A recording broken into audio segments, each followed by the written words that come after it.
So this programme is called Making a Difference, because we're looking at reform groups, many of whom have been making a difference. For up to 50 years, many of them, now companions to Spirit Unbounded, have been building an inclusive church. So we start with Ruby Almeida in India, where an LGBT plus person is recognised by law, but remains completely invisible to the Catholic hierarchy. Ruby set up Bridge and Embrace to educate church religious.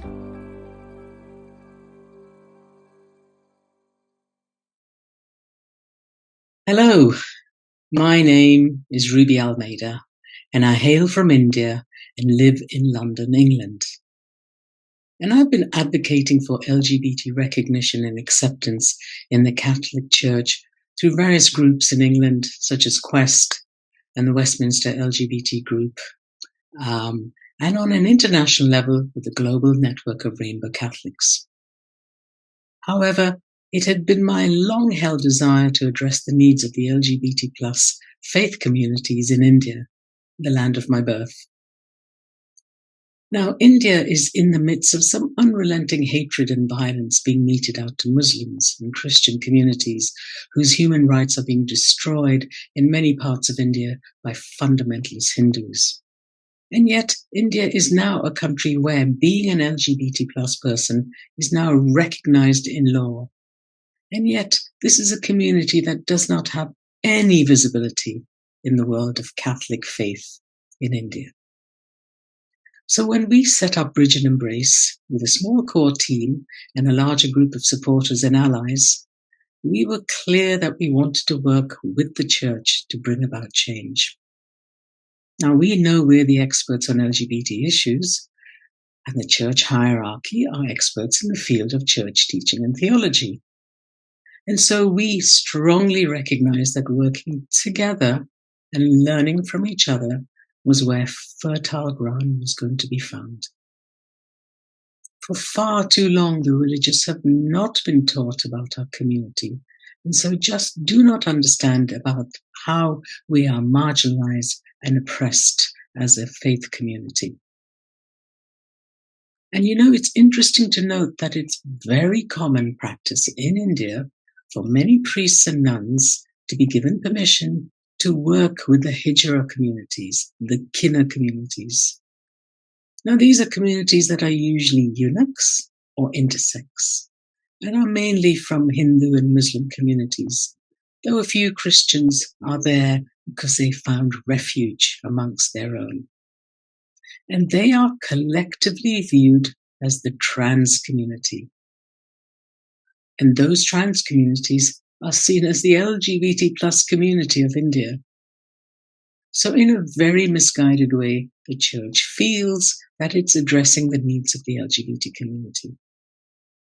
What it struggles with is to acknowledge that in the church faith community, that there are many, many good people of faith who have left the church, or even worse, sit in church pews, too afraid to be open about their identity, for fear of rejection or hostile judgment from their own community or their priests.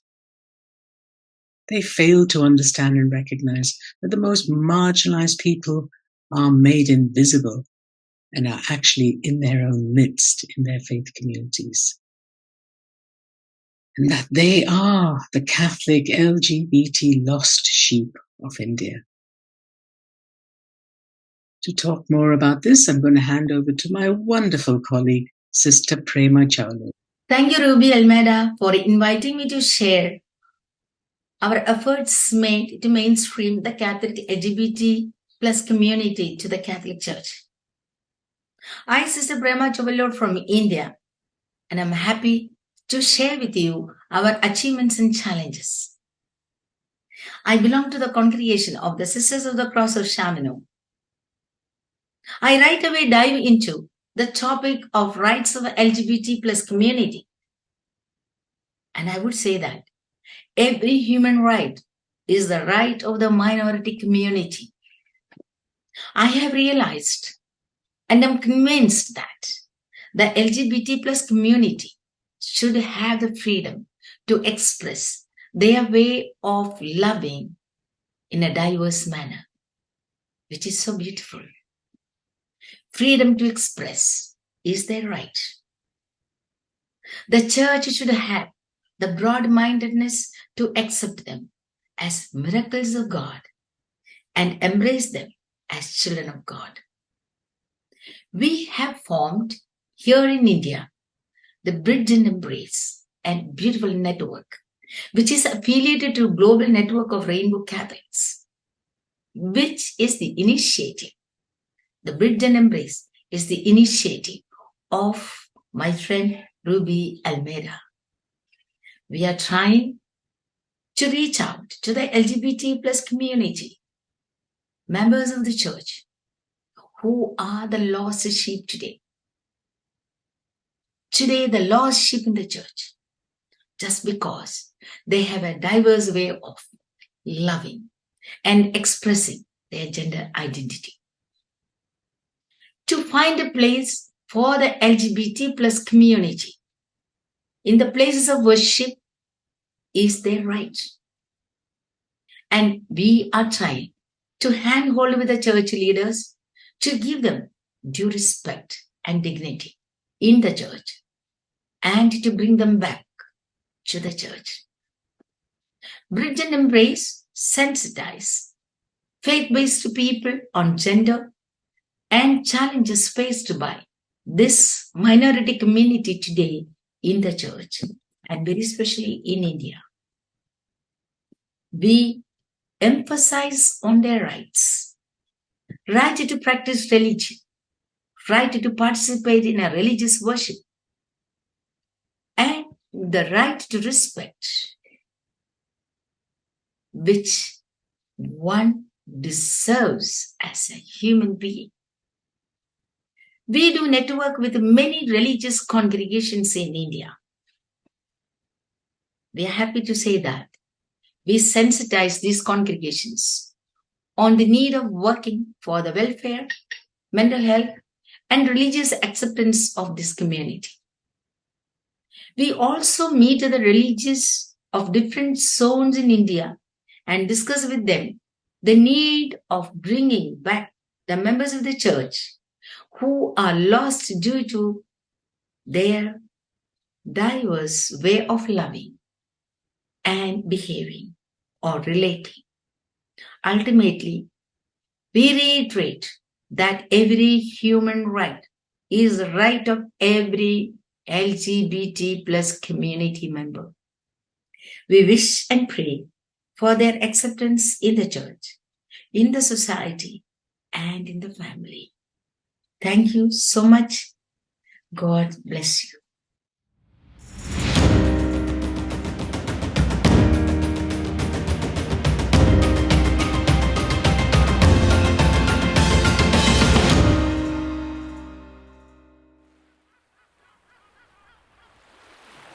Sam Albano and Marianne Duddy-Burke are long-time leaders in Dignity USA, which is in fact the world's oldest organisation of Catholics working for LGBTQIA+ equality. They tell us how Dignity has been practising synodality for decades.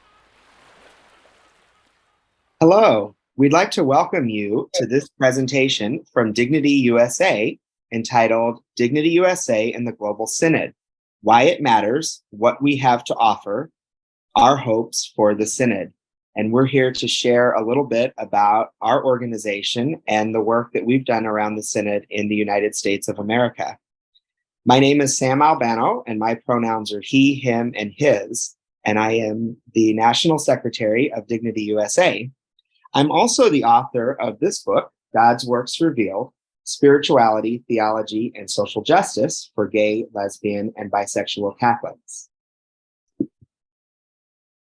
And hi, everybody. I'm Marianne Duddy-Burke. My pronouns are she, her, and hers. And I have been a member of Dignity's Boston chapter for over 40 years. And I currently serve as the executive director of Dignity USA, as well as the co-chair of the Global Network of Rainbow Catholics. So Dignity USA is the oldest LGBTQIA plus Catholic organization in the world. We were founded in the pre-Stonewall days of 1969. And by the end of this calendar year, 9 of our chapters will have marked their 50th anniversaries. Our Dignity USA has inspired and in some cases helped to get started a number of other LGBTQ plus Catholic organizations around the world. And we're very, very proud to be in community with our sister organizations. We offer affirming Catholic community and opportunities to worship in an environment where people are affirmed and celebrated, ongoing spiritual development, and gospel-based service opportunities for LGBTQIA plus people and allies. And in addition, we offer advocacy and education in both our church and the civil arenas. We'd like to share a little bit today about why the Synod matters to us as LGBTQIA plus Catholics.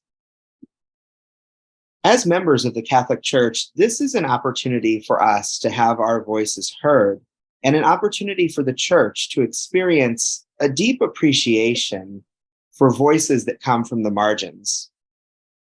As queer people and as allies, this is an opportunity to have our experiences validated at a time in which we experience some difficulty here in our country, both politically and within the Church.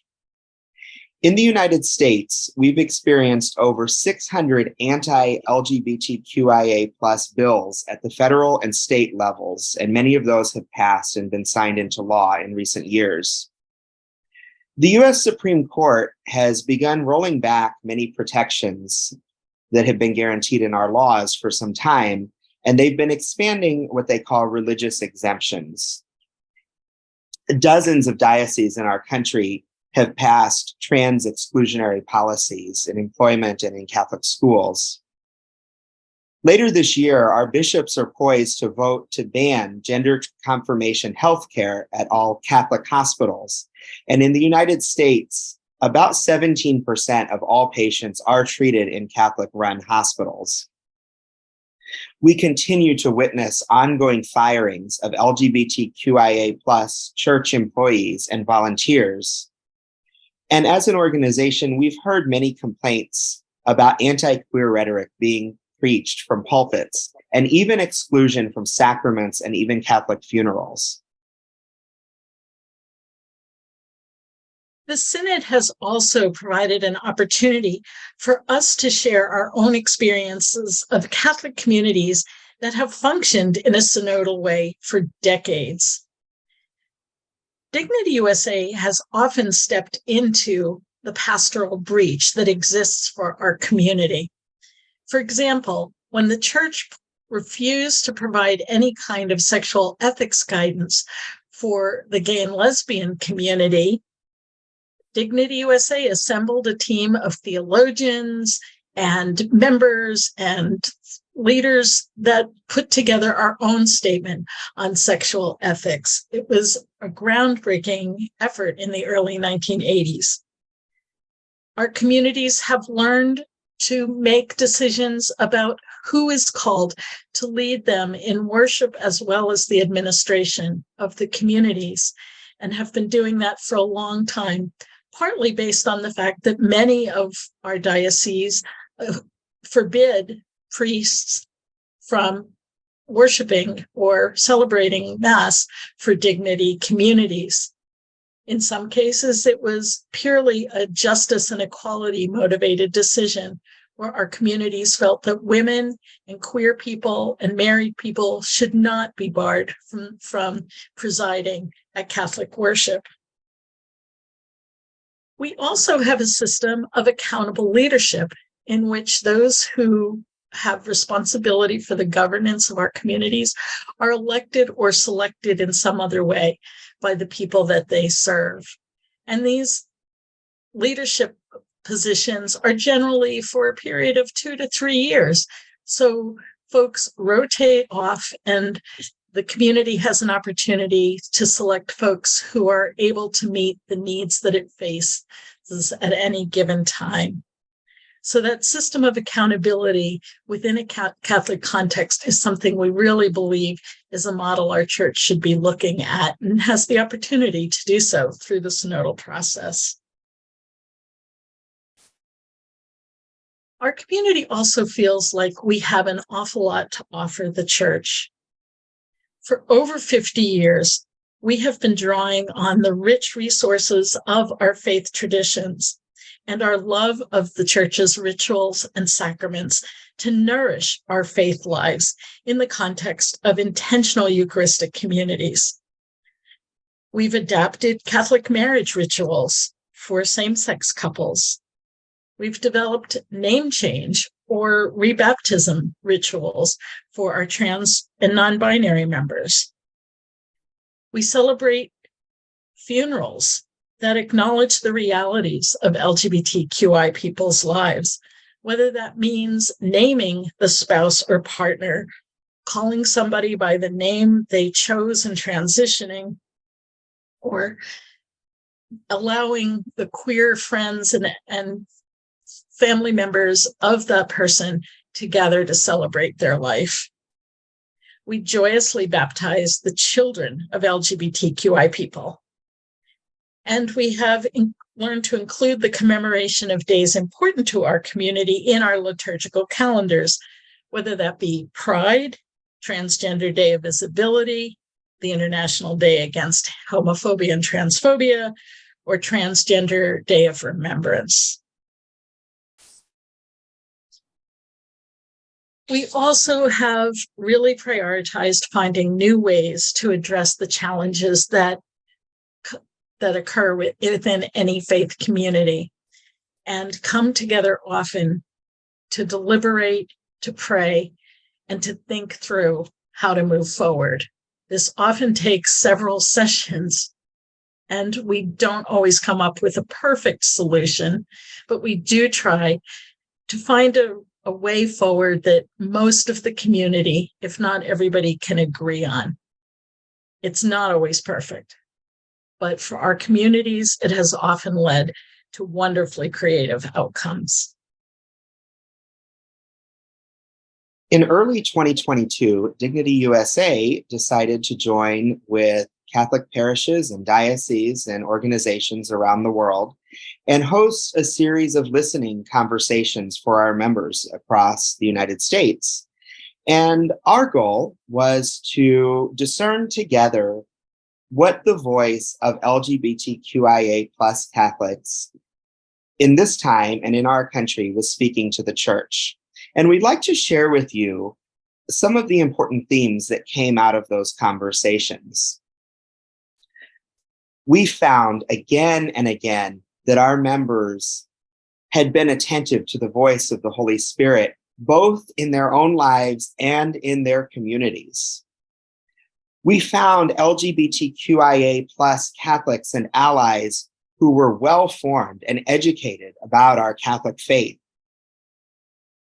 We heard again and again the ways that Dignity members had reconciled their faith and their sexuality. We heard from so many of our people about a love for our church, a love for the priests and religious sisters that they've known in their experience. It was clear that our community has been deeply inspired by the Second Vatican Council. We heard from our members about the love that they have for their spouses and their families. And we heard from allied members and parents of LGBTQIA plus people, the love that they have for their friends, their families, and their children. I think it's important for us to note that we heard from about an equal number of men and women about the importance of equality for women in the church. We also heard from many of our members about the importance of racial equality and the call for our church to welcome and embrace everybody. One of the biggest themes that came out of our synodal conversations was that our members love our church and they long for a more inclusive and more affirming Catholicism. As Sam noted earlier, we feel like the Synod is especially important to us at this time when we are facing increasing backlash from our church and society as LGBTQIA plus people and allies. Whether that be the pain caused by statements from US bishops, the pain of ongoing exclusion from church spaces, the firings of queer people and allies, the church's ignorance of our voices and our experiences, the denial of sacraments and funerals, and the failure to listen to the experience of trans and non-binary people, as well as their parents and family members. We are seeing many people giving up on the church, or more accurately, coming to believe that our church has turned its back on them, and that for their own sake or the sake of their children, they feel they have to find another way to nourish their faith life, find a new way to educate their kids, find new spiritual paths that will keep them and their families safe and healthy. If our church does not use this opportunity to change drastically, we fear we risk a tidal wave of people walking away. Our hope is for a Christ-like church, one that seeks out the lost, the challenged, all of the folks at the margins of society, and that our church truly proclaims that the last shall be first.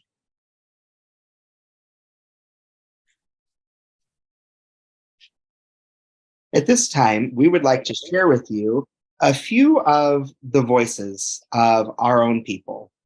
These are some quotes that were assembled during our synodal listening sessions in the year 2022. I cannot believe that Jesus would condemn all of us. If he were here today, he would embrace us. He would kiss us. He would tell us that he loves us. From one of our ally members, my joy is to hear an LGBTQI experience of God that I will never have.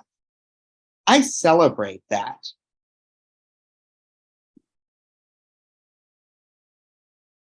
And finally, this is almost like a Vatican II moment for me. Many people are very skeptical that anything will change as a result of the Synod. I have hope. We really appreciate the chance to share these thoughts and thank Spirit Unbounded and all who watch and listen. For more information about our work and our movement, or to become a part of a Dignity community, we invite you to visit dignityusa.org.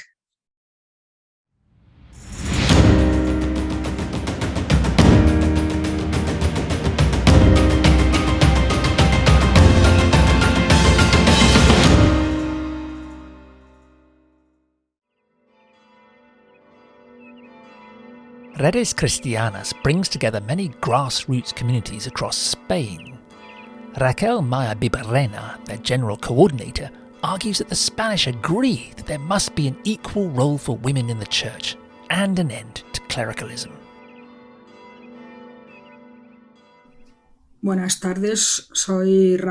Good afternoon. I'm Raquel Mallavibarrena. I belong to Redes Cristianas in Spain. It's a space, an umbrella platform for the coordination of small Christian communities and groups, which was created in 2006. In Spain, there's a long tradition of small Christian communities and groups, inspired above all by liberation theology and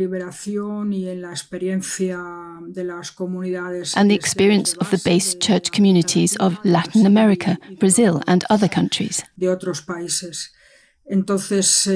example, the group Somos Iglesia, We Are Church, to which I belong, works mainly within Redes Cristianas.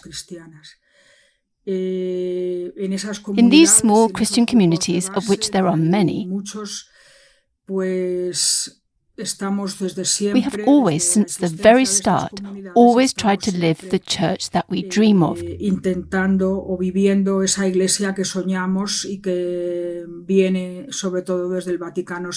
Inspired by Vatican II, and as I said before, by liberation theology.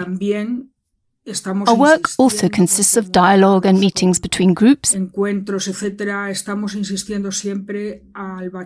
emphasizing to the Vatican and to the general public that in our opinion we need a very different model of church. Now that the Synod on Synodality is in process, we have contradictory feelings. On the one hand, there is a certain fatigue, exhaustion, due to campaigning for so long with no or very little effect. But on the other hand, we acknowledge the opportunity that Pope Francis is giving us to share our opinions. For this reason, we took part in the synodal process. The many small communities and groups within Redes Christianas have worked with their parishes and dioceses, and also within Redes Christianas.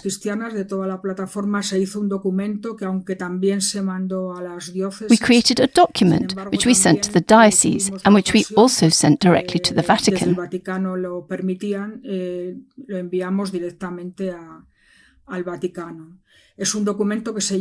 We called the document Towards a Church That Is Both Possible and Necessary in Spain. In the first section, we analysed the Church in Spain as it really is. In the second part, we draw on inspiration from the Scriptures, from the Gospel, and from Vatican II and other documents that endorse our positions and proposals. But for now, I will focus on the third section, our proposals for change. So, to begin, the first proposal is that the Church becomes a society of equals. As St. Paul said, and is often quoted, there is no slave, no woman, no free man, etc. And so, at the top of the document, in capital letters, we say that the Church is a church of equals, or should be a church of equals. As a second point, we call attention to the fact that it is a contradiction that the social doctrine of the Church should support and validate in secular society that there should be human rights, equality for women, and many other groups, and yet this is not a reality within the Church. We don't understand this. If something is good for civil society, why is it not good for the Church? We insist instead that what is good for the social doctrine of the Church in the secular world must be the same inside the Church: democracy, full participation, equality of women, etc.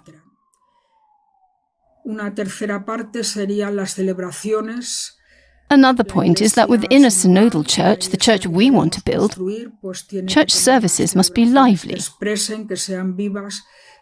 They must express the reality of life in the 21st century.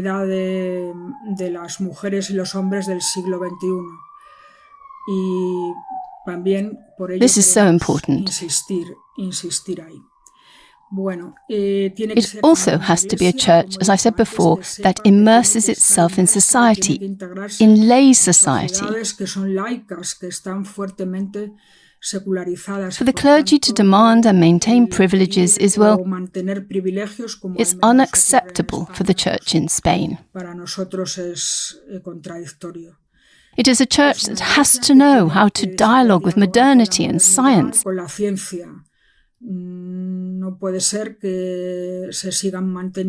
It can no longer maintain positions that clash with the advances of science and humanity in the 21st century.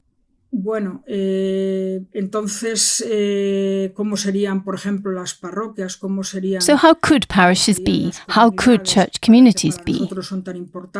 We understand parishes and communities as places of shelter, places with a lot of autonomy, but always supporting each other to form the universal church. That's to say, we're not proposing something disjointed, but we are proposing something that is supportive, but that has autonomy, full participation, and democracy.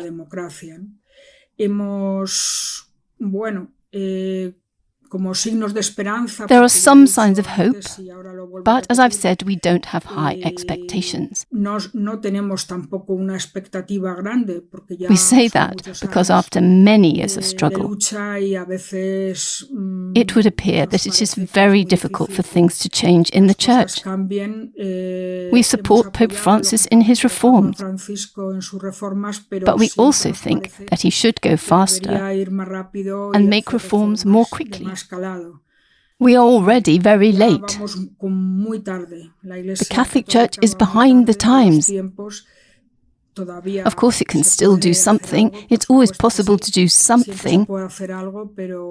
But our feeling is that it's very late. However, we do see signs of hope. First of all, Pope Francis has called this synod. There is also the strong momentum created by the German synodal way, supported by other groups in all the continents,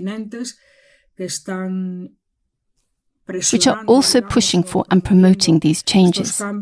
It seems very positive to us that in the synodal documents, first the national syntheses and then the continental synthesis, there is unanimous clarity on at least two themes: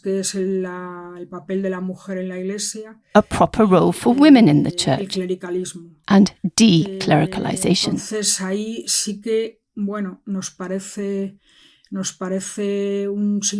It is a sign of hope that across the world people are insisting on addressing these two issues. Even areas traditionally less critical of the Church.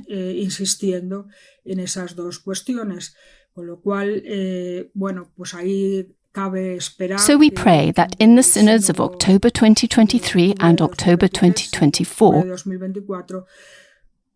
there will be a detailed decision allowing the Church to advance in a significant way.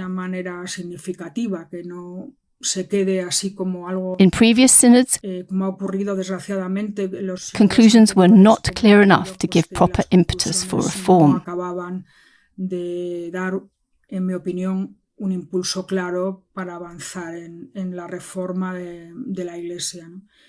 I haven't mentioned it, but of course we also talk about it in our document, the issue of clerical child abuse. We must ask for justice and reparation for the victims. The causes of this serious issue must be addressed. It is devastating the Catholic Church and making a hypocrite of a loving Church. Because children are sacred. So if the Church wants to be credible and wants to be a Church of the 21st century, we cannot allow it to avoid taking the necessary measures to eradicate clerical sexual abuse of children. This is what I wanted to share from Redes Cristianas, which includes the majority of small base communities and grassroots groups in Spain. Our hope is that we see in the Synod of Synodality significant and practical steps towards the Church reform that we all expect.